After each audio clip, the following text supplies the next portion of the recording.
உள்துறை அமைச்சர் அமித்ஷா அவர்களுக்கு வரலாறு தெரியும். ஆனால் அந்த வரலாற்றில் காங்கிரஸ் இருக்குது அப்படின்றத அவரால் ஒருபோதும் ஏற்றுக்க முடியாது. நம்ம சுதந்திரத்திற்கு பின்பு என்ன நடந்துச்சு, நேரு அவர்கள் இந்த நாட்டுக்கு எவ்வளவு நிலப்பரப்புகளை உள்ளே கொண்டு சேர்த்தாரு அப்படின்னு பார்க்கலாம். 1947 காஷ்மீர் இந்தியாவோட ஒரு பகுதியாக இல்லை. அப்போ ஹரிசிங் மகாராஜா காஷ்மீரோட மன்னராக இருக்கார். அப்போ நேரு அவர்கள் ரொம்ப பிரில்லியண்ட்டாக பாகிஸ்தான்காரங்க எப்படி ஒரு அவசரம் கொடுக்கலாம், எப்படி ஏதாவது பண்ணுவாங்கன்னு நேருக்கு தெரியும்.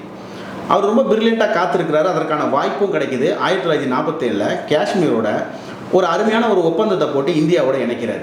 1948 ஆப்ரேஷன் போலோ மூலமாக ஹைதராபாத்தை இந்தியாவோட இணைக்கிறார். 1949 திரிபுரா மற்றும் மணிப்பூர் இரண்டையும் ஒரு சூப்பர் ஒப்பந்தம் போட்டு அழகான முறையில் இந்தியாவோட தக்க வச்சுக்கிறாங்க. 1954 பாண்டிச்சேரியை பிரெஞ்சுக்காரர்களோட ஒரு அருமையான ஒப்பந்தத்தின் மூலமாக இந்தியாவோட தக்க வைக்கிறார். அதற்கு பிறகு 1961 ஆப்ரேஷன் விஜய் மூலமாக போர்ச்சுகீசியர்கள் கிட்டேருந்து கோவா மற்றும் டையூ டாமனை மீட்கிறாரு.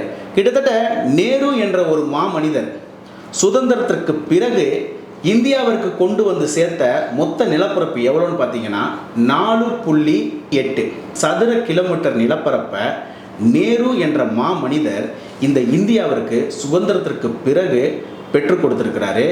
நேரு என்ற ஒரு மிகப்பெரிய ஆளுமைக்கு முன்பு நீங்கள் ஒருத்தரை கொண்டு நிறுத்தணும்னா அவர் நேரு மட்டும்தான் இருக்க முடியும். இந்த உண்மைகளெல்லாம் பாஜக காரங்களால் ஏற்றுக்க முடியாது. அதனால தான் போகிற போக்கில் இந்த மாதிரி 1964 இறந்து போன நம்மளுடைய மதிப்புமிகு முன்னாள் பாரத பிரதமர் இன்றும் இவர்களுடைய தூக்கத்தை அவர் கெடுத்து கொண்டு இருக்கிறார். அப்படின்னா அவர் எப்படிப்பட்ட ஒரு ஆளுமையாக இருந்திருப்பாருன்னு பார்க்கலாம்.